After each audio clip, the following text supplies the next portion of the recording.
धन्यवाद पास मनोज र सम्पूर्ण यो तालिमको सेरोफेरोमा रहेर यसलाई सफल बनाउनमा धेरैजनाको मेहनत छ, यसमा परिश्रम गर्नुभएको छ, समय दिनुभएको छ। त्यसै कारण हामी विभिन्न देशबाट सजिलै यसमा भाग लिन सक्ने भएका छौँ र पास्टर मनोज लगायत उहाँको सम्पूर्ण टिमले जो मेहनत गर्नुभएको छ त्यो अति नै धेरै महँगो छ। त्यसको मूल्य हामी वास्तवमा आफै तिर्न सक्दैनौँ। तापनि यो जुन प्रकारको अभियान यहाँ सुरु भएको छ यसले हाम्रो इसाई नेतृत्वको समुदायमा एउटा सकारात्मक लक्षण देखाउँदैछ। किनभनेदेखि कुनै पनि समाजको स्तर हामीले जाँच्ने हो भनेदेखि त्यो समाजमा मानिसहरूमा सिक्ने कस्तो खालको इच्छा छ त्यसले निर्धारण गर्दछ हामी कतिको सिक्न चाहन्छौँ। अनि अब हुन त हाम्रो नेपालको विशेष भारत सबै साउथ एसियन देशहरूमा पनि शिक्षा सुरुमा हासिल गर्नुको मुख्य उद्देश्य जागिर खानको लागि हुन्थ्यो र जब शिक्षा हासिल गरेर जागिरमा लागेपछि त्यसपछि सिक्ने भन्ने कुरा सिद्धिसकेको हुन्छ। त्यो कल्चरबाट हामी आएको कारण कतिपटक ख्रिस्टेसमा विश्वास गरेर पास्टरीय सेवामा लागेका पास्टर प्रचारकहरूको जीवनमा पनि यो आफैलाई निर्माण गर्नुपर्छ भन्ने त्यो आत्मज्ञान भनौँ अथवा सेल्फ रियलाइजेसन कम देखिन्थ्यो। तर हिजो आज यस किसिमले धेरै पास्टर प्रचारक अगुवा एल्डर डिकन र मण्डलीका विश्वासीहरूमा पनि सिक्नको लागि यो निरन्तर म आफैले विचार गर्दै थिएँ। हरेक दिन यहाँहरू यहाँ भाग लिन आउनु भएको छ, म पनि आउन चाहन्छु तर कहिले के हुँदैन तर त्यसपछि फेसबुकमा यसलाई हेर्नुपर्ने हुन्छ मैले आफ्नो फुर्सदको बेलामा। तापनि यो सिक्ने आत्मा जो हामीले प्रदर्शन यहाँ गर्दैछौँ यसले हाम्रो भविष्यको लागि राम्रो लक्षण देखाउँदैछ। पास्टर प्रचारकहरूमा पनि एक किसिमको त्यो सेल्फ सफिसियन्सी म जान्दछु मलाई सब थाहा छ भन्ने आत्मा नभएर ओहो प्रभु मलाई अझै सिकाउनुहोस् म अझै बन्न चाहन्छु भन्ने जुन आत्मा हामी देखाइरहेछौँ यो साँच्चै नै हाम्रो जीवनको लागि पनि सेवकाईको लागि र हाम्रो समाजको लागि पनि राम्रो लक्षण हो।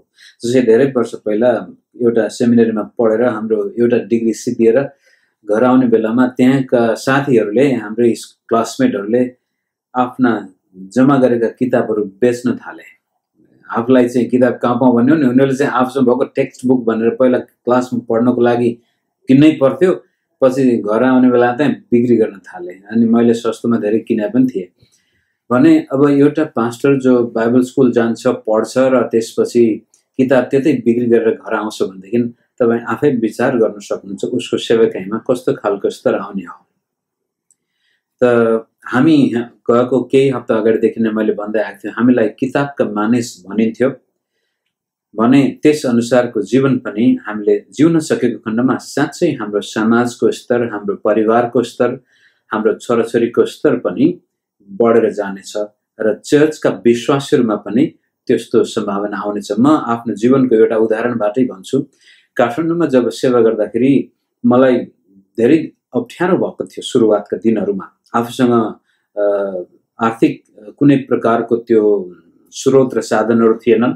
आफैले यो ट्रेकिङ गाइडहरूलाई इङ्ग्लिस पढाएर र त्यसपछि एक दुईवटा बाइबल स्कुलमा पढाएर त्यो चर्चको भाडा तिर्नु पर्थ्यो र अनि यो एउटा अर्थशास्त्रको नियम नै हो, मनी अट्र्याक्ट्स मनी भनेर तपाईँले सुन्नुभएको थियो होला।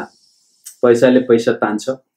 यदि तपाईँ एउटा सानो टहरामा बस्नु भएको छ भनेदेखि धनाढ्य व्यक्तिहरू त्यहाँ आउन चाहँदैनन् अनि उहाँहरू चाहिँ ठुल्ठुलो भवनमा हुने चर्चहरूमै जान चाहन्थे। हामीले धेरै पटक विश्वासहरू बनायौँ त्यसपछि उहाँहरू ठुल्ठुलो भवन भएको चर्चमा जान थाले। किनभनेदेखि हामीसँग निम्न वर्गका विश्वासीहरू आउँथे। एकपटक त एउटा विश्वासी दाइले आएर वचन दिएर जानुभयो। जाने बेलामा भाइ तपाईँको मात्र जब गलैँचा बुन्ने मात्रै विश्वासी रहेछन्। अब काठमाडौँमा त्यो बेलामा आजभन्दा 25-27 झन्डै 30 वर्ष अगाडिको कुरो। गाउँबाट आएका अशिक्षित वर्गका गलैँचामा काम गर्नेहरूलाई हेलाको दृष्टिकोणले हेरिन्थ्यो। तपाईँको मण्डली त गलैँचा बुन्नेहरूले भरिएको रहेछ। तर ती गलैँचामा काम गर्ने विश्वासीहरूलाई मैले सिकाउँदै आएको थिएँ कि हेर परमेश्वरको नजरमा हामी कोही पनि न त धनाढ्य न गरिब न उच्च न नीच न मल्लो जात न तल्लो जात प्रभुमा हामीले विश्वास गरेको खण्डमा सिक्ने आत्मा हामीमा छ भनेदेखि हाम्रो जीवनबाट प्रभुले उद्धिको काम गर्न सक्नुहुन्छ भनेर सिकाउँदै आएको थिए। र आज हाम्रो चर्च काठमाडौँ आशा चर्चमा ती सुरुका विश्वासीहरू जो हामीसँग रहेका छन् यिनीहरू मुख्य मुख्य अगुवामा छन्।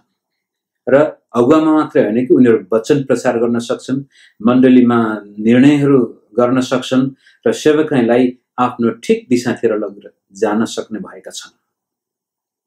सिक्न चाहने मण्डलीमा शिक्षालाई महत्त्व दिने समुदायमा मानिसको मानसिक, आर्थिक र सामाजिक विकास हुन्छ। र त्यो भनेर आज हाम्रो पाठतिर म जान चाहन्छु। मैले यो स्क्रिन सेयर गर्छु। पास्टर मनोजले भन्नुभएको थियो अन अफ गर्न सकिन्छ, अनुहार पनि भनेको थियो, तर म ट्राई गरेँ सकेन, माफ गर्नुहोस्। जस्तो छ त्यस्तै हामी प्रयास गर्नेछौँ। आजको हाम्रो विषय छ अगुवाको व्यक्तिगत विकासको महत्त्व, importance of personal development of a leader. एउटा ख्रीष्ट येशूको सेवकाईमा लागेको व्यक्तिको जीवनमा यदि मेरो मण्डलीमा म विकास ल्याउन चाहन्छु भनेदेखि त्योभन्दा पहिला विकास मेरो जीवनमा आउनुपर्छ। अगुवाको व्यक्तिगत विकास, व्यक्तित्व निर्माणदेखि लिएर पारिवारिक निर्माणदेखि लिएर तपाईहरु मेरो बौद्धिक, मानसिक, सामाजिक हर क्षेत्रमा हामी उन्नतिको दिशातिर गएको हुनै पर्छ। यूहन्ना 15:16 प्रभुले भन्नु, मलाई तिमीहरूले चुनेनौ तर मैले तिमीहरूलाई चुने र तिमीहरूलाई नियुक्त गरे र कि तिमीहरू जाओ र फल फलाओ अनि तिमीहरूको फल फलिरहोस्। चेलाहरूलाई प्रभुले छान्नुभयो अनि नियुक्ति दिनुभयो र त्यसपछि अर्को एउटा आज्ञा दिनुभएको छ, तिमीहरूको फल फलिरहोस्, कन्टिन्युअस, लगातार फलि नै रहोस्।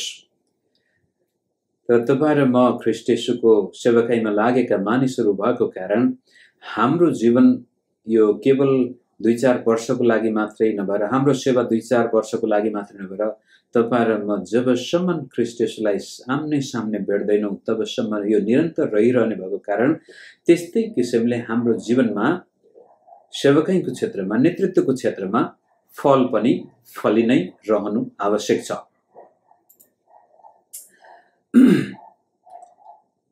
त त्यो फल फलि नै रहने हो भनेदेखि हामीले हाम्रो व्यक्तिगत जीवनमा, हाम्रो नेतृत्व गर्ने शैलीमा, हाम्रो शिक्षा दीक्षामा मलजल गरि नै राख्नु पर्नेछ। यदि त्यो भएन भनेदेखि कुनै दिन हाम्रो रुखमा अथवा हाम्रो हाँगाहरूमा फल नलाग्न पनि सक्छ।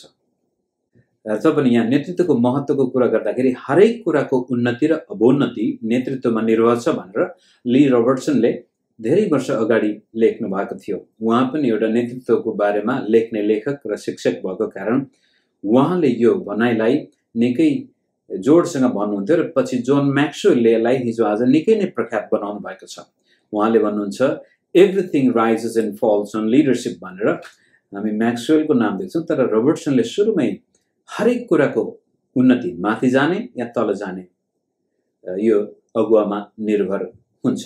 र त्यसै कुरालाई फेरि प्याराफ्रेज गरेर जोन म्याक्सवेल आफैले भनेको छ 80% जीवनमा, सेवकाईमा, परिवारमा, संस्थामा, जहाँसुकै होस्, सफल हुने या विफल हुने कुरा अगुवामा निर्भर हुन्छ भनेर उहाँले, जोन म्याक्सवेलले 21 इरिफ्युटेबल लज अफ लिडरशिप भन्ने एउटा किताब लेख्नु भएको थियो धेरै वर्ष अगाडि। त्यसमा पहिलो लमा चाहिँ उहाँले भन्नुभएको छ बिर्कोको नियम, बिर्को, law of lead, law of the lead भनेर। अगुवा यस्तो खालको भूमिका खेल्दछ जसले एउटा बिर्को, मेरो यहाँ हातमा बोतल छ, यो बोतलमा कतिसम्म अब बिर्को कहाँनिर लागेको छ, यो बिर्को लगाइसकेपछि यसले यसको सीमित कुरा देखाउँदछ, यो भन्दा बढी अब यसमा जान सक्दैन। र नेतृत्वले पनि त्यस्तै किसिमको बिर्कोको भूमिका खेल्दछ कुनै संस्थामा, मण्डलीमा, समुदायमा, देशमा र संसारमै पनि। तपाईं र मेरो जीवन यति महत्त्वपूर्ण छ, विशेष गरी जब यहाँ मित्रहरू कतिजना धेरै वर्षसम्म सेवाकाईमा लाग्नु भएको छ, कतिजना भर्खरै सेवाकाईमा लाग्नु भएको छ र कति सायद भोलि सेवाकाईमा लाग्नु हुनेछ।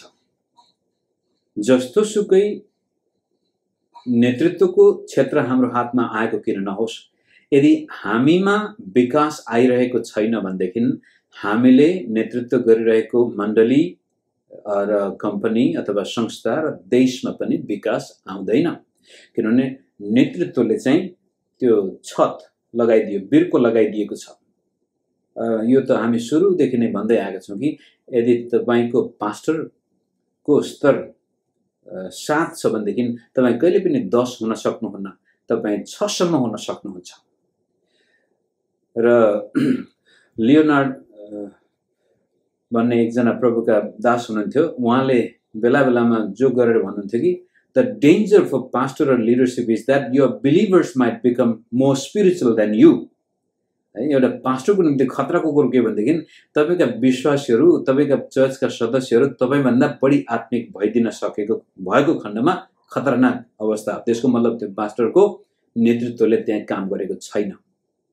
त यहाँ यी दुईजना व्यक्तिको भनाइबाट के देख्दैछु भनेदेखि तपाईँ जहाँ हुनुहुन्छ नि मित्र, म जहाँ छु त्यो क्षेत्रको, त्यो मण्डलीको, त्यो समुदायको विकास हुने नहुने 80% तपाईँ र ममा भर परिरहेछ भने 20% मात्रै विश्वासी, अरू अगुवा, परिस्थिति, वातावरण, अब कोरोना भाइरसदेखि लिएर सबै कुराहरू त्यहाँ आउन सक्छन्। तर 80% त्यो संस्था, त्यो मण्डली, त्यो समुदाय अगाडि जाने र नजाने, कसले अगुवाई गर्दैछ त्यसमाथि निर्भर हुँदो रहेछ। त्यसै कारण अब म मेरो मण्डलीमा विकास आएको देख्न चाहन्छु भनेदेखि पहिलो विकास आउने र विकास ल्याउनु पर्ने क्षेत्र चाहिँ मेरो व्यक्तिगत जीवन नै हो। त्यसै कारण नेतृत्वको लागि सबैभन्दा ठुलो चुनौती के हो भनेर जोन म्याक्सवेललाई धेरै ठाउँमा सोधिन्छ र उहाँले भन्नुहुन्छ सबैभन्दा बढी सोधिएको प्रश्न हो रे नेतृत्वमा अगुवाको लागि सबभन्दा ठुलो चुनौती के हो, what is the biggest challenge in leadership भन्दाखेरि म्याक्सवेलले भन्छ the biggest challenge in leadership is to lead myself. म आफैले आफैलाई अगुवाई गर्नु, यो सबभन्दा ठुलो चुनौती हो। किनभनेदेखि आफैले आफैलाई अगुवाई गर्न गाह्रो हुन्छ, आफैले आफैलाई अनुशासनमा राख्न गाह्रो हुन्छ, आफैले आफैलाई अकाउन्टेबिलिटीमा ल्याउन गाह्रो हुन्छ, उत्तरदायी बन्नको लागि गाह्रो हुन्छ। हामी मन परि गर्न चाहन्छौँ, यो मानिसको स्वभावै हो, आफ्नै इच्छामा लाग्ने। त म्याक्सवेलले भन्नुहुन्छ सबभन्दा ठुलो अगुवापनको चुनौती भनेको नै आफैलाई अगुवाई गर्नु। तपाईँ र मैले आफैलाई अगुवाई गर्नको लागि फेरि एउटा कुरो के छ भनेदेखि दर्शन बिना तपाईँ र म कहिले पनि आफैले आफैलाई विकासको बाटोमा, उन्नतिको बाटोमा अगुवाई गर्न सक्दैनौँ। हितोपदेश 29:18 भन्छ जहाँ दर्शन या प्रकाश छैन त्यहाँ मानिसहरू भाँडिन्छन्। र त्यो मानिसहरू मात्रै भाँडिने होइनन् कि यदि मेरो जीवनमा दर्शन छैन भनेदेखि म आफैलाई थाहा हुँदैन म कहाँ गइरहेको छु, त म कसरी आफैले आफैलाई अगुवाई गर्न सक्छु। एउटा पास्टर जसको जीवनमा निश्चित दर्शन छैन, एउटा अगुवा जसले आफ्नो जीवनलाई परिभाषा गर्दाखेरि आफ्नो जीवनको परिभाषा थाहा छैन, जीवन किन म बाँचिरहेको छु त्यसको अर्थ थाहा छैन भनेदेखि उसले कसरी आफैले आफूलाई अगुवाई गर्न सक्छ त। तपाईँ र मेरो जीवनमा त्यसै कारण मित्र, यदि उन्नति हामीले गर्ने हो, विकास जीवनमा ल्याउने हो भनेदेखि हामीसँग दर्शन हुनुपर्छ। म के को लागि यहाँ छु बडो स्पष्ट हुनुपर्छ। कारण दर्शनले जीवनमा केही गर्ने प्रेरणा दिन्छ। जब कुनै व्यक्तिले दर्शन समाज पाउँछ, उसको जीवनमा लक्ष्य र उद्देश्य हुन्छ, त्यसपछि ऊ केही गर्न चाहन्छ। जब कोही मान्छे, तपाईका छोराछोरीकै कुरा गरौँ, उदाहरण कतिजना सायद 18-20 वर्षका छोराछोरी घरमा केही नगरेर त्यतिकै बसेका हुन सक्छन्। 20 वर्ष, 30-35 वर्षकै छोराछोरी घरमा केही त्यतिकै बसेका छन् भनेदेखि ती मानिसहरूले केही गर्ने प्रेरणा नहुनुको मुख्य उद्देश्य जीवनमा लक्ष्य नै थाहा छैन, किन जिउने, के को लागि जिउने, अर्थ नै थाहा भएन, उद्देश्य नै थाहा भएन, दर्शनै छैन जीवनको लागि। तर दर्शन हुने मानिसमा प्रेरणा आफै उत्पन्न भएर आउँछ, कसैले सिकाउनु पर्दैन उसलाई। अनि त्यो प्रेरणाको कारण उसले सोच्न थाल्छ, विचार गर्न थाल्छ र योजनाहरू उत्पन्न हुन्छन्। ओहो प्रभु, तपाईले मलाई यो क्षेत्रको लागि बोलाउनु भएको छ, त्यसकारण अब म यो क्षेत्रमा यो काम गर्न चाहन्छु भनेर तपाईँ र ममा योजनाहरू उत्पन्न हुन्छन्। र जब तपाईँ ममा दर्शन छ र हातमा योजना छन् भनेदेखि त त्यसले वास्तविक रूप लिन्छ। तपाईँ र म जे सोच्छौँ त्यस्तै बन्न जान्छौँ, जे विचार गरेको छौँ, जे योजनाहरू छन् ती हातमा आउन थाल्छन् र यदि आएनन् भनेदेखि त्यसलाई वास्तविकतामा परिणत गर्नको लागि हामी आफैले आफैलाई निर्माण गर्न थाल्छौँ। र जब म एउटा अगुवाको जीवनमा दर्शन हुन्छ र म आफैले आफैलाई निर्माण गरेर अगुवाई गरेर अगाडि लाँदैछु भनेदेखि त्यसपछि मानिसहरू पनि मेरो पछि लाग्छन् अथवा मलाई स्वीकार गर्छन् अगुवा बन्नको लागि। हो, तपाईँ यो गरिदिनुहोस्, तपाईँले हामीलाई अगुवाई गर्नुहोस्, तपाईँले हामीलाई मद्दत गर्नुहोस्, तपाईँले हामीलाई शिक्षा दिनुहोस्, तपाईँले यो गरिदिनुहोस् भनेर मानिसहरू आफै हाम्रो नेतृत्व खोज्दै खोज्दै आउनेछन्। र जब मानिसहरू हाम्रो जीवनको संसर्गमा आएर सेवकाईमा आएर काम गर्नेछन्, बस्नेछन्, त्यसपछि ती मानिसले पनि आफ्नो जीवनमा सपना देख्नेछन्, दर्शन देख्नेछन् र यो नेतृत्व फेरि रिप्रोड्युस हुँदै जानेछ। तपाईको जीवनमा जुन दर्शन थियो त्यो दर्शन यस्तो प्रकारले यो सरेर जान्छ, तपाईको पछि आउने विश्वासी अगुवा सदस्यहरूको जीवनमा पनि यसले काम गर्छ। त्यसै कारण मित्र, आफैले आफैलाई अगुवाई गर्नको लागि दर्शन छैन भने हामी सक्दैनौँ। केही बेरसम्म एकदमै जोस जागरमा चाहिँ आर्थिक समस्या भएको कारण काम पायो, जागिरको लागि एउटा पास्टर अथवा जागिरको लागि कुनै बाइबलको शिक्षक, जागिरको लागि प्रचारक, जागिरको लागि कुनै क्रिस्चियन संस्थामा काम पायो भनेदेखि त्यो केही समयलाई हुन्छ, पछि त्यसले फेरि हाम्रो जीवनमा खिन्नता ल्याउँछ। मानिसलाई थाहा हुन्छ यो चाहिँ वास्तवमा सेवाको दर्शन नभएर पेट पाल्नको लागि मात्र आएको हो भन्ने कुरा थाहा पाएपछि मानिसहरू हामीलाई पछ्याउन छोड्छन्। त दर्शन कस्तो खालको हुनु पर्यो भनेदेखि परमेश्वरको आशिष योग्य हुनु पर्यो। तपाईँ र मेरो जीवनमा दर्शन, अगुवाको दर्शन परमेश्वरको आशिष योग्य हुनु पर्यो। अब खाली खानको लागि, पेट पाल्नको लागि हामी सेवाकामा आएका छौँ भनेदेखि त त्यो परमेश्वरको आशिषको योग्य छैन, त्यो त स्वार्थ प्रेरित भयो। त्यसै कारण मैले यहाँ भनेछु परमेश्वरले सिद्धान्त, योजना, तरिका, उद्देश्यलाई भन्दा प्रेम, विश्वास र आशामा उहाँको नजिक रहने व्यक्ति, वस्तु र योजनालाई आशिष दिनुहुन्छ। त हाम्रो दर्शन पनि प्रेम, विश्वास र आशामा आधारित हुनु पर्यो। कस्तो खालको दर्शन तपाईँको छ? परमेश्वरको प्रेमबाट प्रेरित भएको छ कि मानिसप्रतिको जुन प्रेमले तपाईँलाई त्यसतिर धकालिरहेको छ कि, अनि त्यसपछि परमेश्वरको कार्यशैलीमा विश्वास, अनुग्रहमा विश्वास, शक्तिमा विश्वास र परमप्रभुले अवश्य पनि आफ्नो योजना पूरा गर्नुहुनेछ भन्ने आशाका साथ तपाईँ जानुभएको छ भनेदेखि परमेश्वरले तपाईँका आफ्नो व्यक्तिगत जीवनमा होस् या तपाईँले उत्पादन गर्ने वस्तुमा किन नहोस् र तपाईँले आफ्नो भविष्यको लागि र मण्डलीको लागि रच्नुभएका योजनामा पनि आशिष आउँछ। परमेश्वरको आशिष योग्य दर्शन हामीमा छ भनेदेखि हामी साँच्चै केही न केही गरेरै छाड्छौँ। किनभनेदेखि त्यसपछि हाम्रो जीवन जिउने शैली त्यो दर्शनबाट प्रेरित भएको हुन्छ। जब हामी आफैले आफैलाई कमजोर भएको भेट्टाउँछौँ, असफल भएको भेट्टाउँछौँ अथवा कतै न कतै हामीले गल्ती गरिरहेको भेट्टाउँछौँ, हामीले जुन प्रकारको बाटो जानुपर्ने त्योभन्दा गलत बाटोमा गएको आफूलाई भेट्टाउँछौँ भनेदेखि तुरन्तै हामी फर्केर सही बाटोमा आउँछौँ। परमेश्वरबाट प्रेरित भएको दर्शन, परमेश्वरको आशिष योग्य दर्शनले हामीलाई त्यसपछि जीवन जिउन मद्दत गर्दछ र त्यसै जीवनबाट सेवा उत्पन्न हुन्छ। यहाँनिर अलिकति घोरिनुपर्ने कुरा के छ भनेदेखि, हो तपाईँ म कुनै बाइबल स्कुल जान सक्छौँ, तपाईँ 4 वर्ष 3 वर्ष अथवा कति वर्ष पढेर आउनुभयो र त्यसपछि अप्लाई गर्नुभयो। मानिलिउँ तपाईँले कुनै चर्चमा पास्टरी पदको लागि निवेदन दिनुभयो र त्यहाँ एउटा कर्मचारीको आवश्यकता रहेछ, उहाँले तपाईँलाई लिनुभयो र तपाईँले त्यहाँ काम थाल्नुभयो अथवा आफ्नो सेवा थाल्नुभयो।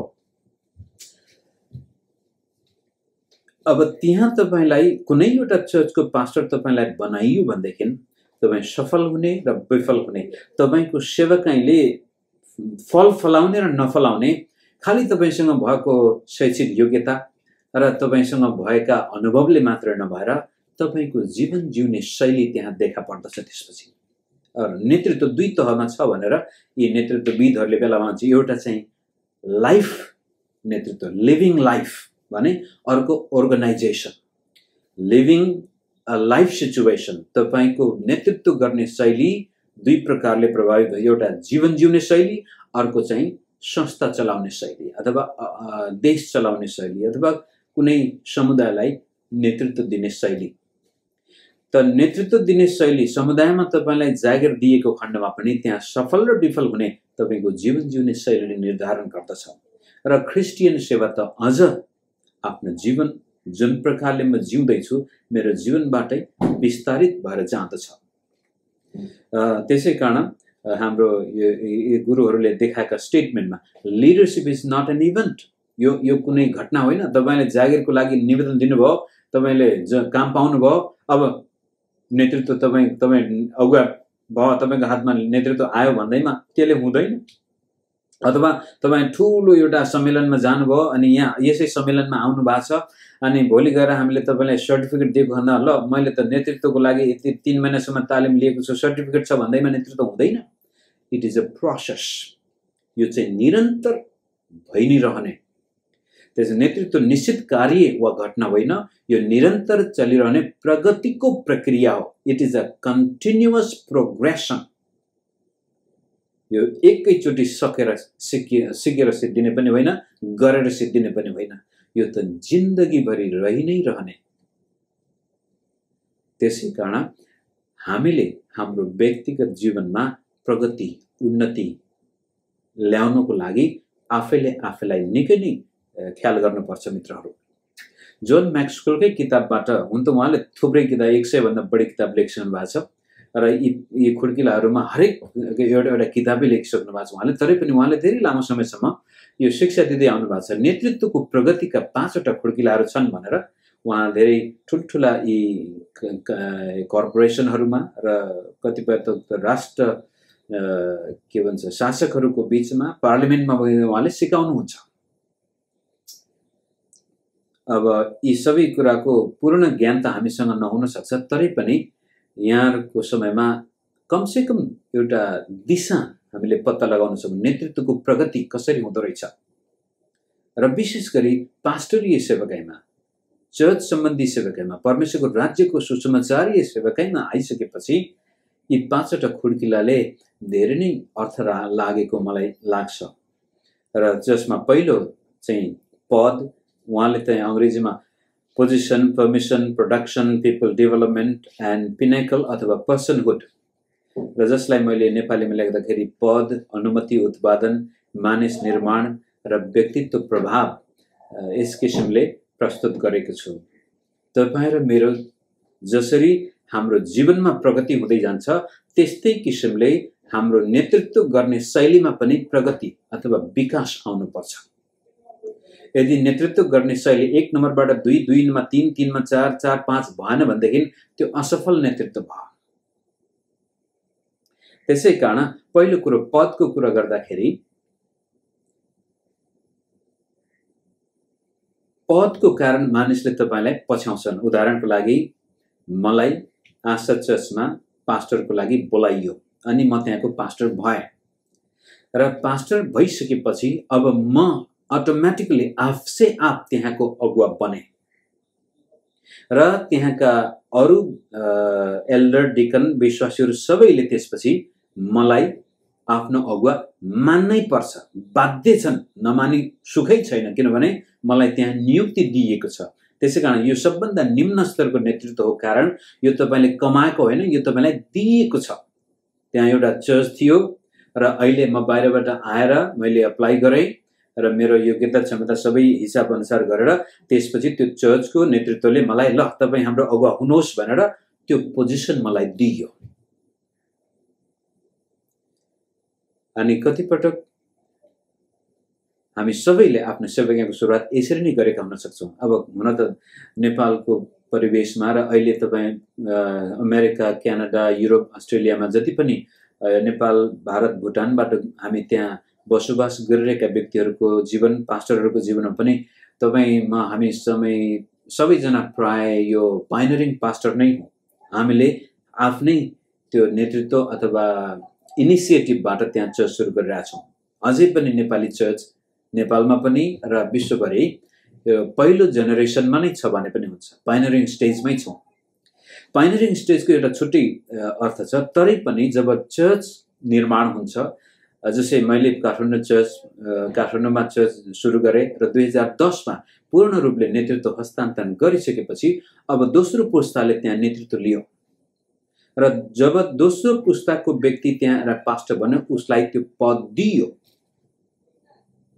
त्यो पहिलो खुड्किला हो नेतृत्वको।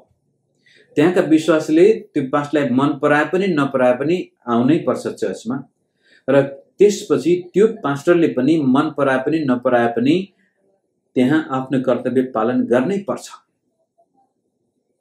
तर कतिपटक धेरै मानिसहरू लामो समयसम्म पोजिसनकै आधारमा, पदकै आधारमा, जस्तै हाम्रो सरकारी कार्यालयमा काम गर्नेहरू सबै पदको आधारमा काम गर्छन्। पुलिसहरूदेखि लिएर यो कर कार्यालयदेखि लिएर तपाईँ हर सब जग्गामा सरकारी कार्यालयमा काम गर्ने जति पनि मानिसहरू उनीहरू पदको हैकम देखाउँछन्, अधिकार देखाउँछन्, तागत देखाउँछन्, प्रभाव देखाउँछन्। उनीहरूलाई पद छ, बस त्यतिमै उनीहरू यो निम्न स्तरको नेतृत्व। देशको प्रधानमन्त्री नै किन नहोस्, अधिकार छ, प्रिभिलेजहरू, मौका छन् त्यसका। अनि यदि त्यो त्यसै पदबाट पाएको अधिकारद्वारा एउटा प्रधानमन्त्रीले देशलाई चलाउँदैछ भनेदेखि त त्यो एउटा निम्न स्तरको नेतृत्व पर्यो। अब हामीले मन पराए पनि नपराए पनि मान्नै पर्ने हुन्छ। सेवकाईमा पनि यो एउटा ध्यान दिनुपर्ने कुरा के छ भनेदेखि तपाईँ कस्तो स्थानमा हुनुहुन्छ। म त पास्टर हुँ, तिमीहरू मलाई चुनौती दिने को हो त धम्क्याउनुहुन्छ कि? बस इज अलवेज राइट भन्ने एउटा फिलोसफी पनि छ। यो पदबाट प्रेरित भएको। पास्टर जे गर्छ ठिक गर्छ, पास्टरले कहिले पनि गल्ती गर्दैन, विश्वासीहरूले कहिले पनि पास्टरको विरोध गर्न पाउँदैन। यो सब पदबाट प्रेरित भएको नेतृत्व हो। यसले खासै केही पनि गर्न सक्दैन, त्यो भएको चर्च पनि डुबाइदिन सक्छ। विश्वासीहरूमा पनि यसले खुसी ल्याउन सक्दैन। र त्यो पदमा बस्नुको कारण पनि खालि पेट पाल्नको लागि मात्रै हुन सक्छ। त्यो निम्न स्तरको नेतृत्व चाहिँ। त्यसै कारण तपाईँ र म अगुवा हुँ, पास्टर हुँ भनेदेखि कहिले पनि म यहाँको पास्टर हुँ, म यहाँको मुख्य व्यक्ति हुँ भनेर धाक दिने खालको तपाईँको मनस्थिति छ भने तपाईँ पदबाट प्रेरित भएर नेतृत्व प्रदान गर्ने व्यक्ति हुनुहुन्छ।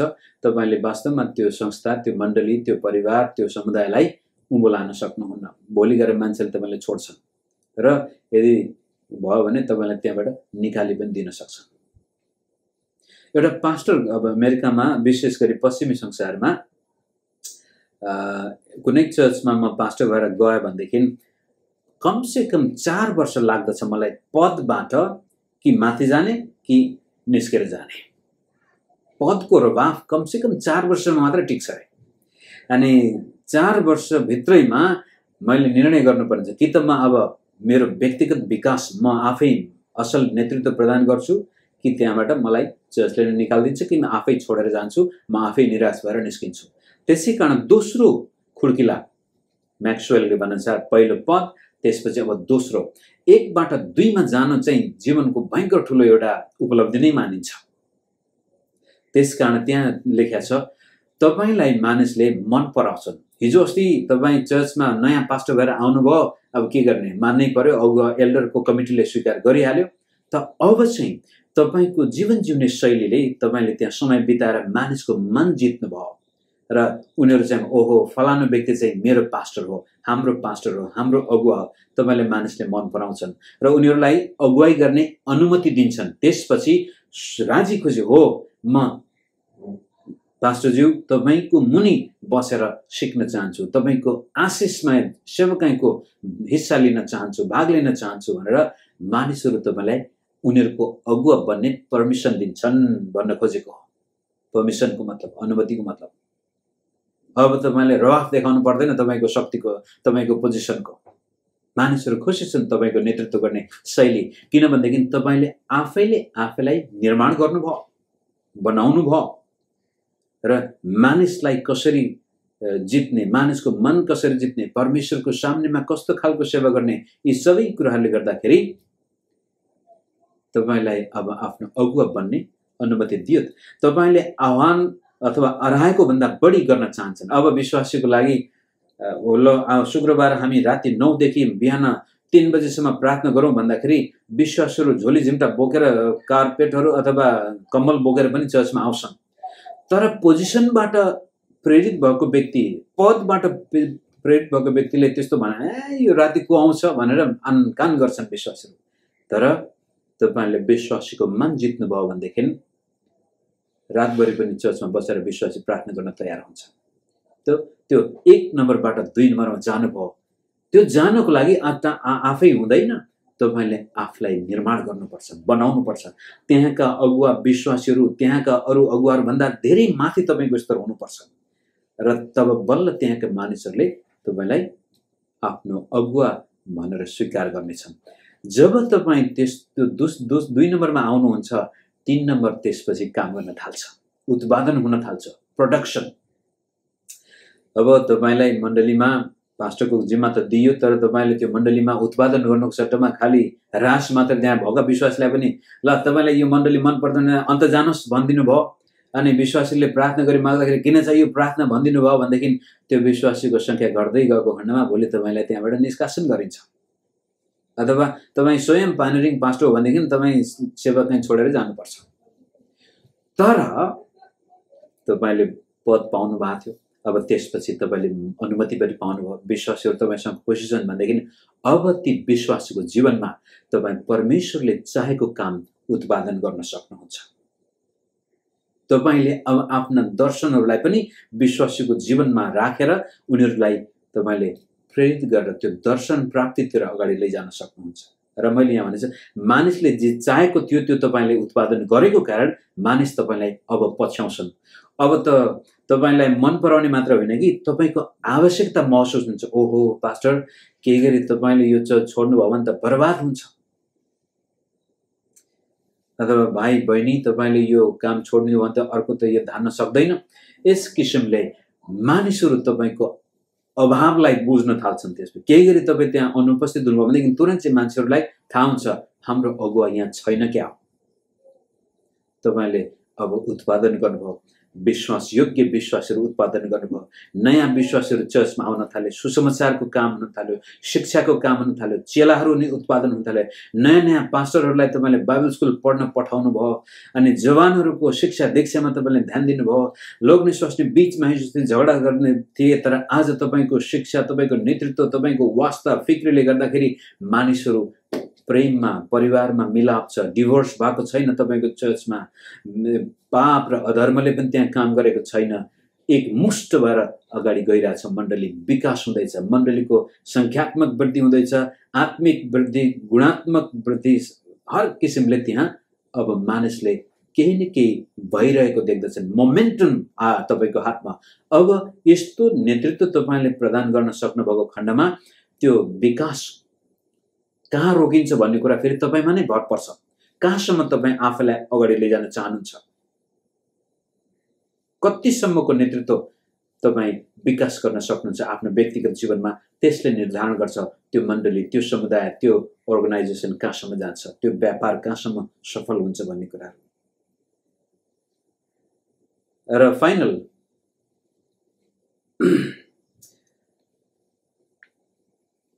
एउटा मण्डलीको निम्ति चाहिँ पिपल डेभलपमेन्ट, मानिस निर्माण।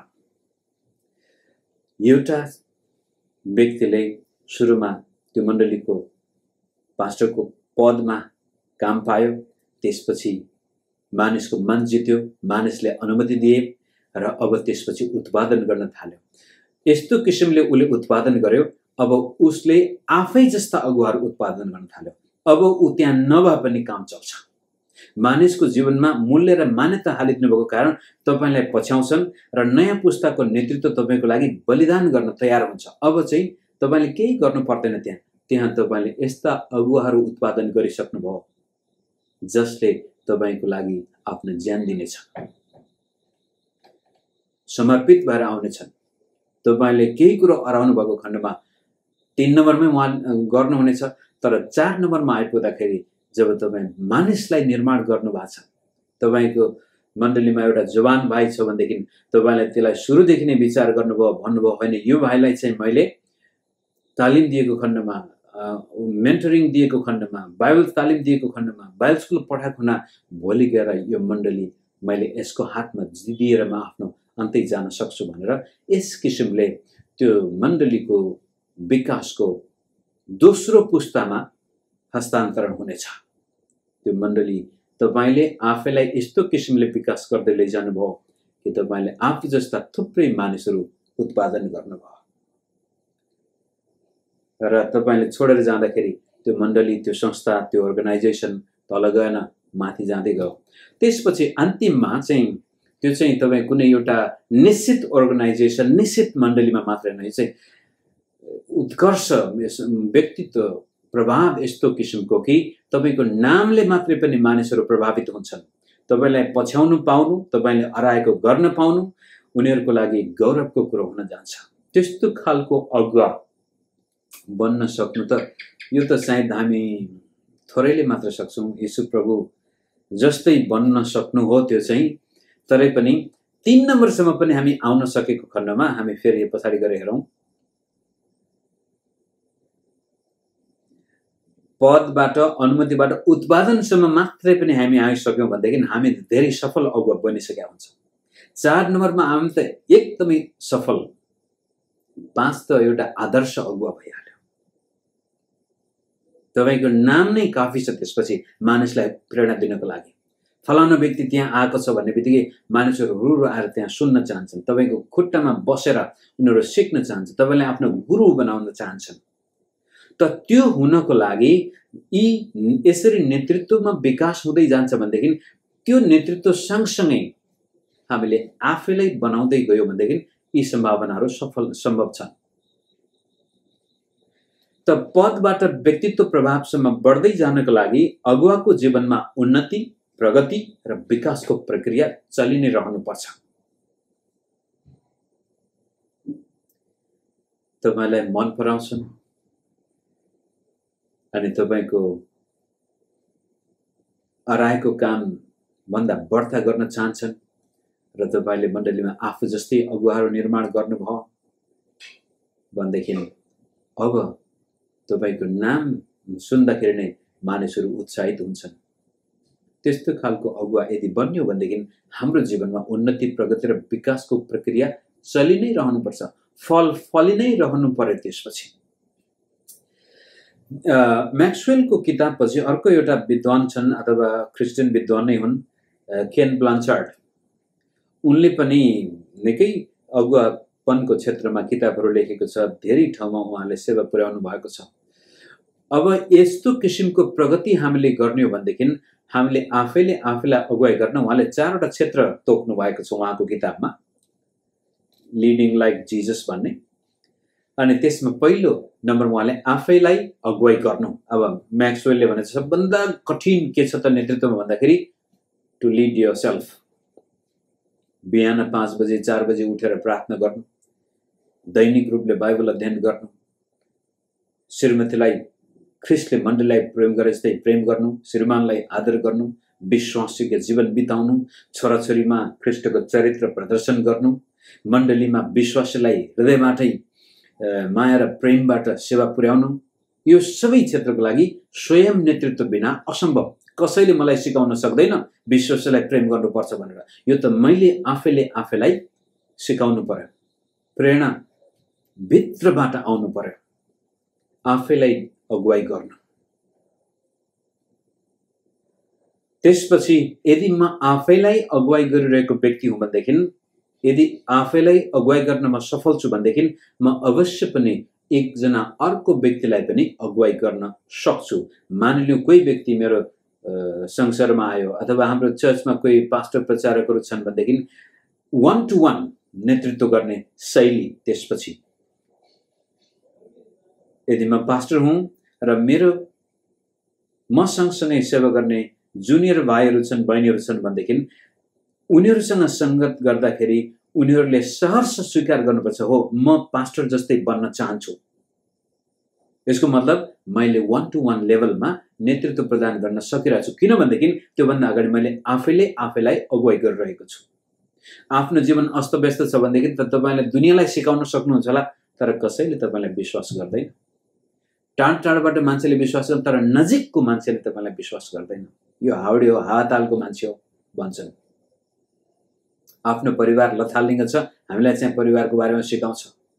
आफ्नो मण्डली लथालिङ्ग छ, हामीलाई चाहिँ राम्रो मण्डली बनाउनु पर्छ भनेर भन्छ। त्यो नजिकको मान्छेलाई तपाईले मैले नेतृत्व प्रदान गर्नु पर्यो। तपाईका छोराछोरीलाई तपाईले नेतृत्व प्रदान गर्न सक्नु पर्यो। त्यो आउँछ तेस्रो नम्बरमा परिवार। अथवा सानो झुण्ड तपाईको आफ्नो परिवारलाई कस्तो खालको नेतृत्व दिनुहुन्छ र भोलि गएर तपाईलाई मण्डलीले एउटा घरेलु संगति दियो। अब नेपालमा त हाम्रो घरेलु संगति चलाउने चलन छ र त्यो संगतिको झुण्डको नेतृत्व तपाईको हातमा छ भनेदेखि कसरी तपाईले अगुवाई गर्नु भएको छ? हामीले हेर्नुपर्ने विकास गर्नको लागि पहिला आफैलाई अगुवाई गर्नु पर्यो, त्यसपछि 1 to 1 लेभलमा एकले अर्कालाई अगुवाई गर्न सक्नु पर्यो, त्यसपछि आफ्नो परिवार र सानो समूहमा त्यो अगुवापनको आफ्नो योग्यता क्षमतालाई जाँच्नु पर्यो। म सक्छु कि सक्दैन, म कस्तो खालले अगुवाई गर्दैछु। अब हाम्रो यो घरेलु संगतिकै बारेमा कुरा गर्दाखेरि कोही कोही अगुवाहरू यस्ता हुन्छन्, उनीहरूको हातमा जुन संगति, जुन घरेलु संगति दिएको, जुन क्षेत्र दिएको थियो त्यो एकदमै गाह्रो थियो, अप्ठ्यारो थियो, त्यहाँका विश्वासहरू किचकिच र गनगन गर्ने। तर त्यसको केही महिनापछि त्यहाँ एउटा राम्रो संगति उत्पादन हुन्छ। तर अरू कुनै अगुवाको हातमा यस्तो क्षेत्र दियो, त्यहाँ विश्वासहरू एकदमै राम्रा थिए, मण्डलीमा लगातार आउँथे, दशांश भेटी दिनमा साह्रै रमाउँथे। त्यसो केही महिनापछि त त्यहाँको अगुवाको कस्तो खालको नेतृत्व हो कुनै मण्डलीमा आउने छोडे, गनगन गर्न थाले, नेतृत्वमा भर पर्छ। र जब त्यो सानो क्षेत्रमा, परिवारमा र सानो समुदायमा तपाईले राम्रो नेतृत्व प्रदान गर्न सक्नुभयो, एउटा सानो बाइबल स्टडी तपाईले लिँदै हुनुहुन्छ, त्यहाँ राम्रो प्रकारको प्रभाव पार्न सक्नुभयो भनेदेखि त्यसपछि तपाई बल्ल मण्डली अथवा संस्थालाई अगुवाई गर्न सक्नुहुनेछ। तर दुःख लाग्दो कुरो, कतिपय मित्रहरू यो एउटा घरेलु संगति चलाउन नसक्नेहरूले मण्डली सुरु गर्न खोजेर, पास्टर बन्न खोजेर उनीहरू मण्डली त्यो घरेलु संगतिका अगुवालाई, विश्वासलाई नै लगेर फुटाएर उनीहरू चर्च सुरु गर्छन् अनि वर्षौंसम्म त्यसपछि स्ट्रगल गरेर हुन्छन्। उनीहरू पास्टर बन्न चाहन्छन्, अगुवा बन्न चाहन्छन्, तर योग्यता छैन, आफैले आफैलाई निर्माण गरेको छैन। तर एउटा सानो संगतिमा सफल प्रकारले आफ्नो प्रभाव छोड्न सक्ने व्यक्ति भोलि गएर मण्डलीको राम्रो पास्टर बन्न सक्छ, किनभने उसले नेतृत्वलाई गम्भीरतापूर्वक लिएको छ र आफैलाई उसले निर्माण गर्दैछ। त ब्लाङ्चार्डको भनाइअनुसार मैले आफैले आफूलाई अगुवाई गर्न सक्नु पर्यो, त्यसपछि कमसेकम मेरो पछाडि एकजना व्यक्ति हुनु पर्यो जसले भन्न सकोस् कि भोजराज भट्ट चाहिँ राम्रो मान्छे हो अथवा राम्रो पास्टर हो, उहाँले गर्दाखेरि मेरो जीवनमा धेरै उन्नति आएको छ, प्रगति मैले धेरै सिकेको छु भने कमसेकम एकजना मान्छे त हुनु पर्यो। त्यसपछि मेरो परिवारले भन्न सक्नु पर्यो मेरो श्रीमान, मेरो बाउ, मेरो दाइ भाइ राम्रो छ भनेर। अनि त्यसपछि बल्ल त्यसपछि एउटा सानो बाइबल स्टडी मलाई दिएको छ भने त्यो बाइबल स्टडीको सदस्यले भन्नु पर्यो कि हो फलानु पास्टरले अथवा फलानु अगुवाले सिकाएको मलाई मन पर्छ, उहाँले जुन प्रकारले हामीलाई अगुवाई गर्दै हुन्छ त्यो राम्रो छ। अनि बल्ल त्यसपछि म मण्डलीमा पनि गएर भोलि कहीँ गरी मेरो मण्डली अथवा मेरो हातमा मण्डली आइपरेको खण्डमा म त्यो मण्डलीलाई अगुवाई गर्न सक्छु।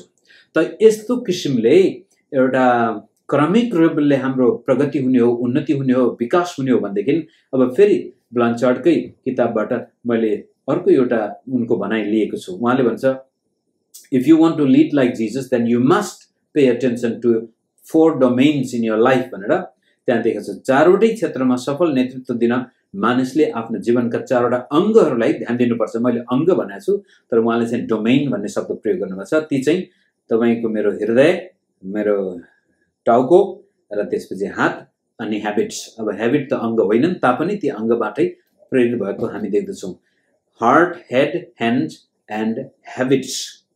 यदि म व्यक्तिगत अगुवाई गर्न, त्यसपछि 1 to 1 अगुवाई गर्न सक्ने, अनि त्यसपछि सानो समुदायलाई अगुवाई गर्न सक्ने, र त्यसपछि मण्डली अथवा समुदाय कुनै ठुलो अर्गनाइजेसनलाई अगुवाई गर्न सक्ने व्यक्ति हुने हो भनेदेखि मैले मेरो हार्ट, हेड, ह्यान्ड्स एन्ड ह्याबिट्सको कोअर्डिनेसन राम्रोसँग मिलाउन सक्नुपर्छ।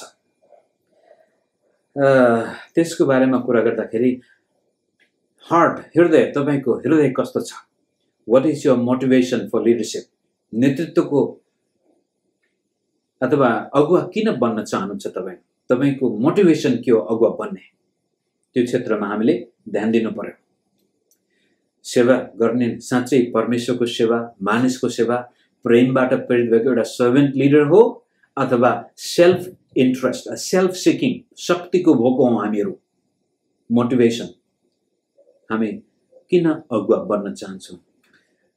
यहाँ धेरैजना पास्टर, अगुवा दाजुभाइ दिदीबहिनीहरू हुनुहुन्छ र कतिपय एल्डर डिकन पनि यहाँ भाग लिनु भएको छ। र हामीले यो कुरो निश्चित रूपले स्वीकार गर्नुपर्छ र यो एउटा तथ्याङ्कले देखाएकै हो कि नेपालको परिवेशमा म कुरा गर्दैछु।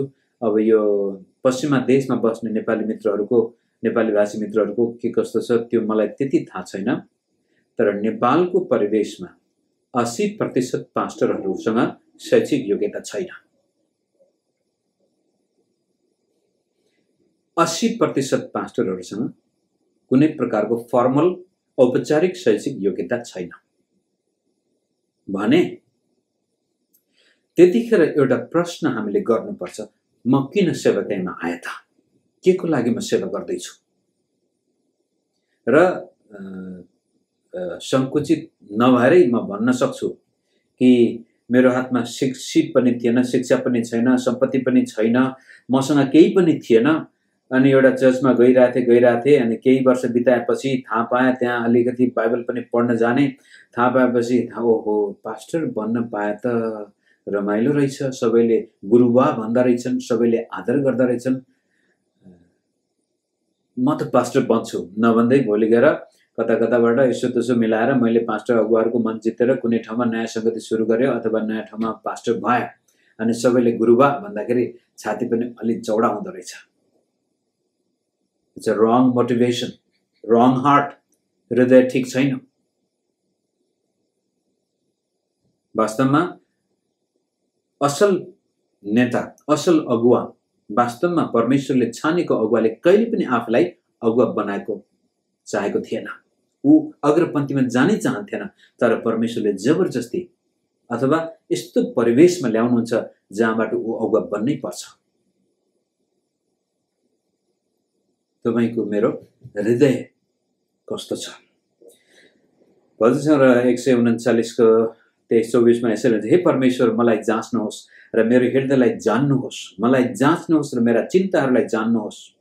हेर्नुहोस् ममा कुनै खराब चाल छ कि र मलाई अनन्तको मार्गमा डोर्याइदिनुहोस्। हेर्नुहोस् प्रभु मेरो हृदयमा कुनै खराब चाल छ कि, दुष्ट कुराहरू छ कि, गलत मोटिभेसन छ कि। यदि हामी मानिसको मन जित्ने अगुवा बन्यो भनेदेखि हाम्रो हृदय साँच्चै नै शुद्ध हुनुपर्छ मित्रहरू। तपाईको हृदय, मेरो हृदय, त्यसपछि तपाईँ मेरो टाउको, हेड।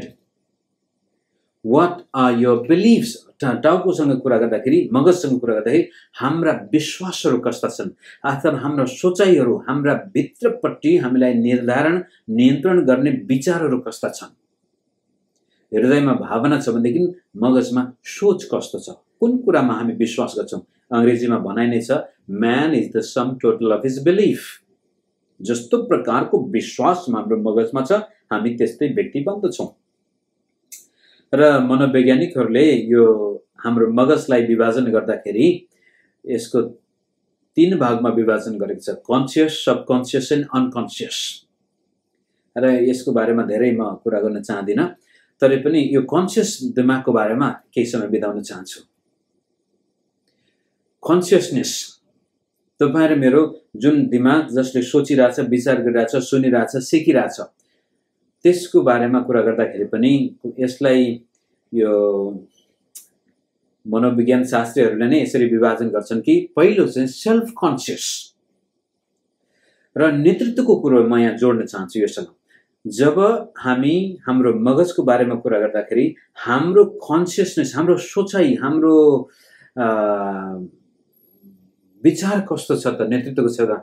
के सेल्फ कन्सियस अगुवाहरू हौं हामीहरू जसको इगोले बढी काम गरेको हुन्छ हैन? इगो भन्ने शब्द तपाईले सुन्नु भएको छ होला, कतिले बुझ्नुहुन्छ, कतिले बुझ्नु भएन भने पनि यसलाई चाहिँ कता कता इकसँग पनि नेपाली शब्द इक, जब चाहिँ म, मलाई, मेरो, म भन्ने त्यहाँ स्वार्थ बढी लुकेको हुन्छ। सेल्फ प्रिजर्भेसन उसको लागि महत्त्वपूर्ण हुन्छ। त हृदय शुद्ध छ तर सोचाइ गलत छ भनेदेखि म मात्रै त्यहाँ छ भनेदेखि समस्या भयो। सेल्फ कन्सियस, जहिले पनि आफ्नो मात्रै इच्छा पूरा गर्न चाहेको अगुवा तपाईँ र म भयौं भनेदेखि मण्डली सखा पार्छौं, मानिसलाई हामी आफ्नो फाइदाको लागि प्रयोग गर्छौं र कतिपटक मानिसलाई हामी त्यो अब्युज पनि गर्न सक्छौं। के भन्छ अब्युजलाई? माफ गर्नुस्, शोषण गर्न सक्छौं मानिसको। सेल्फ कन्सियस लिडर, आफ्नो मात्रै स्वार्थपूर्ति गर्ने मान्छेले मण्डलीलाई बेचिदिन सक्छ आफ्नो फाइदाको लागि। विश्वासलाई बेचिदिन सक्छ, नैतिकतालाई बेचिदिन सक्छ, आत्मिक कुरालाई बेचिदिन सक्छ, यहाँसम्म कि शिक्षा दीक्षालाई पनि बेचिदिन सक्छ। त्यस्तै खालका व्यक्तिहरू हुन् एउटा डिनोमिनेसनबाट अर्को डिनोमिनेसनमा हाम फालेको फाले गर्नेहरू। जहाँ फाइदा हुन्छ त्यति ठिक छ, सेल्फ कन्सियस लिडर। अनि यस्तो खालको अगुवालाई तपाईँले कहिले पनि चुनौती दियो भनेदेखि तपाईँको बदला लिन आउँछ। इख भन्ने शब्द नेपालीमा यसलाई के भन्छ, इख नभएको छोरा र बिख नभएको सर्प भनेर त उखान त छ, तर क्रिस्चियन चरित्रसँग दाँच्दाखेरि इख वास्तवमा राम्रो कुरो होइन। यो एकदमै आफ्नो म भन्ने कुरालाई बढी यसले ध्यान दिएको हुन्छ, ऊ आफ्नोसँग मात्र सरोकार राख्दछ। दोस्रो नेतृत्वको बारेमा कुरा गर्दाखेरि व्यक्ति हाम्रो मगजको कुरा चाहिँ ग्रुप कन्सियस अथवा समुदाय र जात, म फलानु जातको त अर्को जातको, म यो देशको त अर्को देशको, म यो भाषी त त्यो भाषी, यो पनि वास्तवमा नेतृत्वको लागि भयंकर खतरनाक सोच हो। यो ग्रुप कन्सियस, जात कन्सियस। मण्डलीमा अब म एउटा बाहुन भएर पास्टरी काम गर्दैछु भनेदेखि मेरो मण्डलीमा अर्को कोही बाहुन आउने बित्तिकै ममा चाहिँ ओहो बाहुन आएछ भनेर खुसी हुने, अनि त्यसपछि कुनै दिन तामाङभित्र आयो भनेदेखि त यो त तामाङ रहेछ भनेर म सोध्छु भने मेरो दिमागमा मलाई थाहा हुन्छ, तपाईँलाई थाहा नहुन सक्छ, मलाई थाहा हुन्छ भनेदेखि म चाहिँ एकदमै त्यो नीच सोच भएको मान्छे, ग्रुप कन्सियस, एकदमै त्यो रेसिस्ट मेन्टालिटी त्यहीँबाट आउँछ।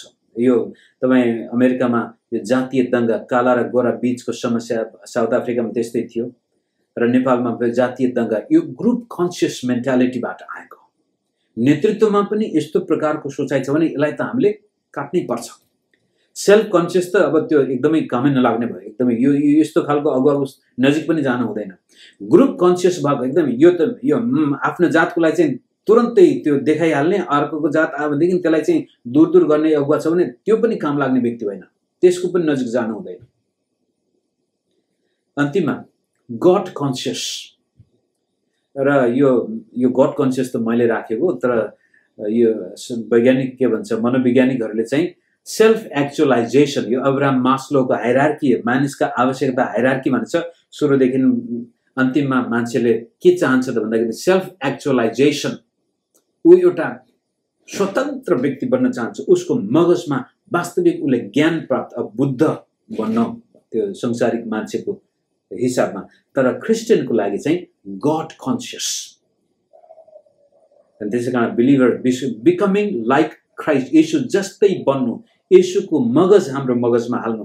त तपाईँ एउटा सफल अगुवा बन्न चाहन्छ भनेदेखि तपाईँको हृदयलाई जाँच्नुहोस् पहिला। You need to develop your heart. काट्नुहोस् प्रभु, छाल्नुहोस् प्रभु। दाउदले भजन संग्रह 51 भने चाहिँ प्रभु मेरो हृदयलाई त्यो हिसाबले माझ्नुहोस्। यदि यो गर्नुहुन्न, तपाईँको हृदयमा जहिले पनि गलत मोटिभेसन छ भने तपाईँ कहिले पनि सफल अगुवा बन्न सक्नुहुन्न। तपाईँमा विकास आइरहेको छैन हृदयमा। अनि मगजमा पनि तपाईँ एउटा सेल्फ कन्सियस, ग्रुप कन्सियस व्यक्ति मात्रै हो भनेदेखि तपाईँले कहिले पनि राम्रो सेवा प्रदान गर्न सक्नुहुने छैन। तर गड कन्सियस, परमेश्वरको वचनबाट प्रेरित भएर येशू जस्तै तपाईँको सोचाइ छ भनेदेखि तपाईँ साँच्चै नै एउटा आदर्श अगुवा बन्न सक्नुहुनेछ। त्यसपछि आउँछ ह्यान्ड। अब तपाईँको हृदय शुद्ध छ, दिमाग पनि एकदमै स्वच्छ छ, ख्रिस्टको जस्तै सोच छ तपाईँमा न आफ्नो स्वार्थ पनि छैन, तपाईँमा जातभातको विभेदकारी मगज पनि छैन भने अब तपाईँको कार्य, action, what are your actions, what kind of works are you doing? मण्डलीमा तपाईँ के गर्दै हुनुहुन्छ, बाइबल अध्ययनमा तपाईँ के गर्दै हुनुहुन्छ, तपाईँलाई सन्डे स्कुलको अगुवाई गर्न दिएको थियो भने सन्डे स्कुलमा के गर्दै हुनुहुन्छ, कस्ता खालका कामहरू गर्दै हुनुहुन्छ तपाईँले।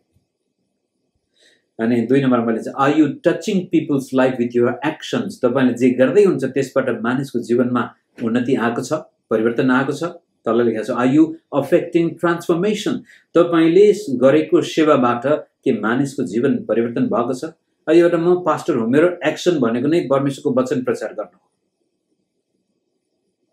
भने मैले वचन प्रचार गर्दाखेरि के मेरो वचन प्रचारले मान्छेको जीवनमा परिवर्तन ल्याएको छ त सोच्नु पर्यो। मेरो एक्सन कस्तो छ। Do you have the results to show. तपाईँको सेवाकाईको परिणाम कस्तो छ? तपाईलाई कुनै कम्पनीमा जागिर दियो, काम दियो भनेदेखि यदि तपाईले त्यो कम्पनीको लागि केही कुरो उत्पादनै गर्नुभयो भनेदेखि के निरन्तर राख्छ होला? तपाईले त्यतिकै तलब दिन्छ? दिँदैन। You must show result. उत्पादन गर्नु पर्यो के कुरो हो। त त्यसै कारण केन ब्लान्चार्डको भनाइअनुसार तपाईको हृदय, तपाईको मगज र तपाईको हात कस्ता खालका छन् त्यसमा हामीले आफैले आफैलाई प्रगति गर्नु पर्यो, ध्यान दिनु पर्यो, विकास ल्याउनु पर्यो। यदि म पास्टर हुँ, मेरो काम प्रचार गर्ने हो भनेदेखि मैले त्यसपछि मेरो हात एकदमै काट्ने पर्नेमा काट्नु पर्यो, छाट्नु पर्ने छाट्नु पर्यो, मेहनत गर्नु पर्ने मेहनत गर्नु पर्यो।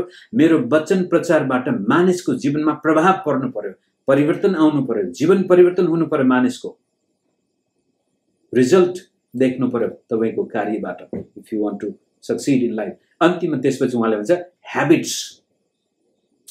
त्यो चाहिँ अत्यन्त महत्त्वपूर्ण छ। How do you balance your external and internal life? तपाईको बाह्य र भित्री आन्तरिक जीवनसँग कस्तो प्रकारको सन्तुलन कायम राख्नु भएको छ?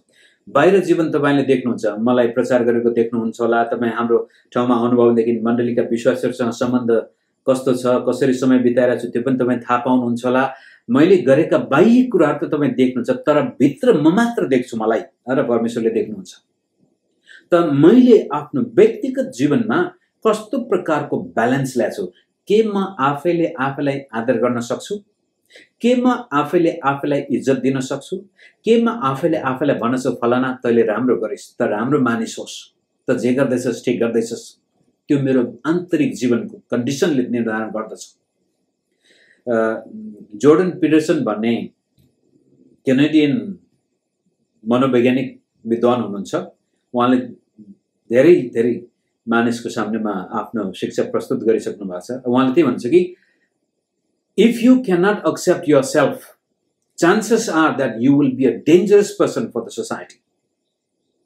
अब मैले आफैले आफैलाई स्वीकार गर्न सक्दिन, इज्जत गर्न सक्दिन, आदर गर्न सक्दिन भनेदेखि म कस्तो खालको अगुवा बन्ने? त्यसपछि मेरो ह्याबिट्सले निर्णय गर्दछ। What kind of habits do I have? Constructive or destructive habits?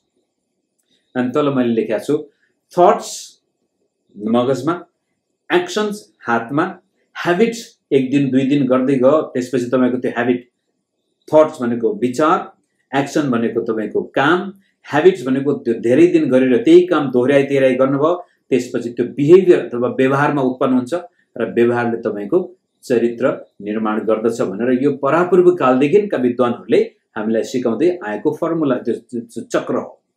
तपाईको सोच कस्तो छ त्यस्तै काम हुनेछ, तपाईले जे काम गर्नुहुन्छ त्यसपछि त्यो तपाईको बानी बन्नेछ, तपाईको बानीले तपाईको व्यवहार निर्माण गर्छ, तपाईको व्यवहारले तपाईको चरित्र निर्माण गर्दछ र चरित्रले तपाईको गन्तव्य निर्धारण गर्दछ। Habits, take care of your habits, improve your habits. How? Start improving your head. यति भनिसकेपछि मेरो समय त सिद्धियो, तरै पनि छोटकरीमा म पावलको जीवनलाई अब यहाँ राखेर उदाहरण देखाउन चाहन्छु। पावलले कस्तो खालको सेवा प्रदान गरेको थियो? मेरो व्यक्तिगत अध्ययनको क्षेत्र नै पावलसँगै भएको कारण त्यो फिलिप्पीको पत्र, अब उहाँले धेरै ठाउँमा लेख्नु भएको छ। फिलिप्पीको पत्रमा हामी के कुराहरू हेरौँ र म त्यस 5 मिनट मलाई दिनुहोस्, म सिध्याउन चाहन्छु। फिलिप्पीको पत्रबाट पावलको अगुवापनको उदाहरण। पहिलो कुरो उद्देश्य, दर्शन कस्तो छ? ख्रिस्ट केन्द्रित उद्देश्य पावलको। उहाँले भन्छ म ख्रिस्टको कैदी, स्वतन्त्र भए पनि ख्रिस्टको, कैदमा भए पनि ख्रिस्टको। त्यहाँ मैले पद दिएछु, तपाईले लेख्न सक्नुहुन्छ। जिउनु नै ख्रिस्ट, मेरो लागि जिउनु ख्रिस्ट हो, मर्नु लाभ हो। जीवन जिउनुको उद्देश्य नै ख्रिस्ट, सेवा नै ख्रिस्टको दिनको लागि, ख्रिस्टको अन्तिम दिनको लागि उहाँ तयारी गर्दै हुनुहुन्छ र जीवनको लक्ष्य नै ख्रिस्ट प्राप्ति। उहाँले चाहिँ सारा चीजहरू मैले त्यागिदिए, म केवल ख्रिस्टलाई प्राप्त गर्न चाहन्छु। त ख्रिस्ट केन्द्रित उद्देश्य तपाईहरु मेरो छ भनेदेखि हामी पावलको अनुसरण गर्दैछौँ, ख्रिस्ट जस्तै बन्दैछौँ। कस्तो छ तपाईको नेतृत्वको विकास गर्ने शैली? आजभन्दा 10 वर्ष अगाडि पास्टरी सेवाकामा आउनु भएको थियो भनेदेखि 10 वर्ष 5 वर्ष र गएको सालदेखि अहिलेको सालमा तुलना गर्नुहोस् आफैले आफैलाई, तपाई कहाँ हुनुहुन्छ? विकास भएको छ कि छैन? विकास गर्नु पर्यो मित्रहरू। ख्रिस्ट केन्द्रित उद्देश्य पावलको। अनि मानिस केन्द्रित सेवा, अब हेर्नुहोस् पावलले स्वार्थ सेल्फ कन्सियस नभएर ग्रुप कन्सियस पनि नभएर अब चाहिँ सेवा गर्दाखेरि गड कन्सियस र मानिसको निम्ति मानिसको लागि प्रार्थना फिलिपीको एक अध्यायमै दिन रात म तिमीहरूको लागि प्रार्थना गर्छु। तपाईले आफ्नो विश्वासको लागि कतिको प्रार्थना गर्नुहुन्छ? सतावटमा पनि अरूलाई उत्साह दिने। अब त्यतिखेर आफू जेलमा छ, मृत्युदण्डको सम्भावना छ र पनि फिलिपीका विश्वासीको उत्साहको लागि पावलको चिन्ता छ। मानिसका लागि जीवन दिने। उनीहरू भन्छ मर्नु, म यदि बाँच्छु भनेदेखि तिमीहरूको लागि बाँच्छु, मलाई त स्वर्ग जान मन छ, तर यदि म बाँचे भनेदेखि तिमीहरूको लागि म बाँच्छु। मानिस नै पावलको इनाम हुन्थे। 4 अध्यायको एमा तिमीहरू नै मेरा मुकुटहरू हो, हैन? अगुवा परमेश्वरको सेवकाई गर्ने सेवकको निम्ति जब मानिसको जीवनमा विकास, उन्नति, आशिष आउँछ, हामी खुसी हुनुपर्छ। त्यो हाम्रो इनाम हो। अनि मानिसको प्रगति नै पावलको उद्देश्य नै। फिलिपी 4 को 17 मा चाहिँ भेटी दशांशको कुरा गरेको छ त्यहाँनिर। अनि पावलको लागि हुँदा उनको मुख्य कुरो के भन्छ कि तिमीहरूले दिन सक, ताकि यो जे कुरा तिमीहरू दिँदैछौ त्यो वास्तवमा तिमीहरूकै खातामा जम्मा भएको म देख्न चाहन्छु। मलाई आवश्यकता भएर देऊ भनेको होइन, तर जब तिमीहरू दिन्छौ नि त्यो तिमीहरूकै प्रगति, तिमीहरूकै खातामा त्यो जम्मा हुन्छ। मानिसको उन्नति, प्रगति पावलको उद्देश्य। विश्वास केन्द्रित जीवनशैली चाहिँ अस्ति मैले करेजियस लिडरशिपमा पनि, साहसी अगुवापनमा पनि यो कुरो मैले व्यक्त गरेको थिएँ। विश्वास केन्द्रित जीवनशैली यो कस्तो भनेदेखि परमेश्वरमा सबै कुराहरू सम्भव छन्। फिलिपी 4 को 13 I can do all things through Christ who strengthens me. ख्रिस्टमा म सबै कुराहरू गर्न सक्छु। अनि त्यो कुरो मर्कुस 9 को 23 मा पनि प्रभुले भने विश्वास गर्नेका निम्ति सबै कुराहरू सम्भव छन्। त एउटा पास्टर तपाई आफ्नो जीवनमा प्रगति गर्न चाहनुहुन्छ भनेदेखि तपाईको इन्जिनलाई धकाल्ने त्यो फ्युल चाहिँ परमेश्वरको प्रतिज्ञाहरूमाथि विश्वास। Everything is possible for him who believes. र पावलले भन्यो म धनी पनि बन्न सक्छु, म गरिब पनि बन्न सक्छु, म सुखमा पनि जिउन सक्छु, दुःखमा पनि जिउन सक्छु, म सबै कुराहरू गर्न सक्छु किनभने ख्रिस्टले मलाई ताकत बल दिनुहुन्छ। विश्वास केन्द्रित जीवनशैली। यहाँ यो लामो समयदेखि मैले नेपाली चर्च इतिहासमा गुनासो गर्दै आएको कुरो के भनेदेखि मैले आफ्ना अग्रज दाजुभाइहरूको जीवनमा पनि देखेन र म पछिका भाइहरूमा पनि त्यो देखेन। खाली मानिस केन्द्रित जीवनशैली अथवा दाता केन्द्रित जीवनशैली। सपोर्ट कसरी खोज्ने? सेवकाई गरेपछि तँलाई कसले सपोर्ट गर्छ भनेर पहिलो पटक मलाई प्रश्न गरिएको थियो। त्योभन्दा अगाडि मलाई थाहा पनि थिएन सेवा गर्दाखेरि सपोर्ट चाहिन्छ भनेर। मानिसमा भरोसा होइन, परमेश्वरमा। श्रापित हो त्यो मानिस जसले मानिसमाथि भरोसा गर्छ भनेर यिर्मयाले 17 अध्यायमा भनेको छ। त्यसकारण विश्वास केन्द्रित जीवनशैली आज प्रभुले गरेको छैन भने भोलि गर्नुहुन्छ।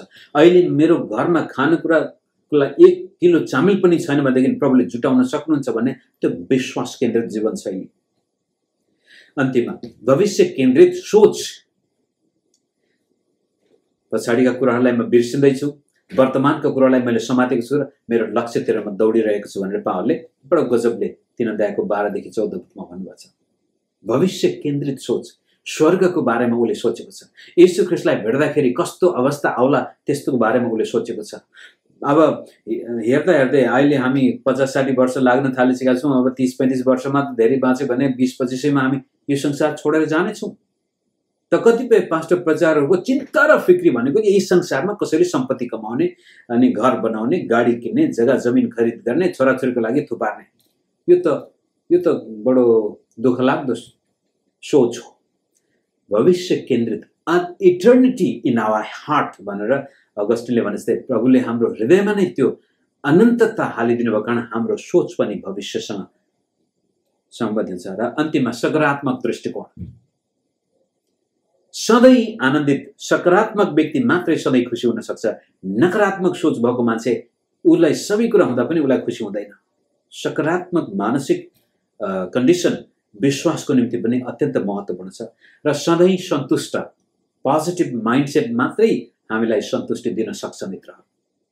र म आज यो कुरो यही राख्छु र finally कन्क्लुजनमा a leader must constantly improve in the following areas of his life or her life। एउटा अगुवाले निम्न क्षेत्रमा निरन्तर विकास गरि नै राख्नुपर्छ। पहिलो कुरो स्पिरिचुअल आत्मिक विकास, तेस्रो यूहन्नाको 2 पदमा गयासको जीवन छ। त्यहाँ इन्टेलेक्चुअल डेभलपमेन्ट अथवा बौद्धिक विकास अध्ययन गर्ने पर्ने कुराहरू, नशर्माउनु पर्ने परमेश्वरको सेवक भनेर पावलले तिमोथीलाई त्यहाँ भनेको छ। फाइनेन्शियल डेभलपमेन्ट 2 कोरिन्थी 9:8 मा पावलले बडो गजब राम्रले भन्छ, एउटा अगुवाले आफ्नो आर्थिक क्षेत्रमा पनि विचार पुर्याउनु पर्ने हुन्छ। मैले यसमा समय बिताउन खोजेको थिएँ तर पछि छोडिदिएँ, पछि हेरौँला कुनै बेला म। आर्थिक क्षेत्रमा पनि तपाईहरुले मैले एकदमै ध्यान दिनुपर्छ। सोशल डेभलपमेन्ट, समाजमा हाम्रो कस्तो प्रकारको प्रभाव छ। फिजिकल, हाम्रो शरीरको बारेमा, हाम्रो स्वास्थ्य सम्बन्धी पनि निरन्तर हामीले मेहनत गर्नुपर्ने हुन्छ। र म्यारेज एन्ड फ्यामिली, तपाईको विवाह कस्तो छ र तपाईको छोराछोरी कस्ता छन्, यो कुरोले तपाईहरु मेरो जीवनमा कहिले पनि त्यो विश्राम लिनु हुँदैन। निरन्तर यसमा हामी अगाडि गएको खण्डमा हाम्रो नेतृत्व अत्यन्त प्रभावशाली हुनेछ। God bless you. परमेश्वरले सबैलाई आशीष दिनुभएको छ। मेरो आजको यो पाठ म यतै राख्छु। धन्यवाद।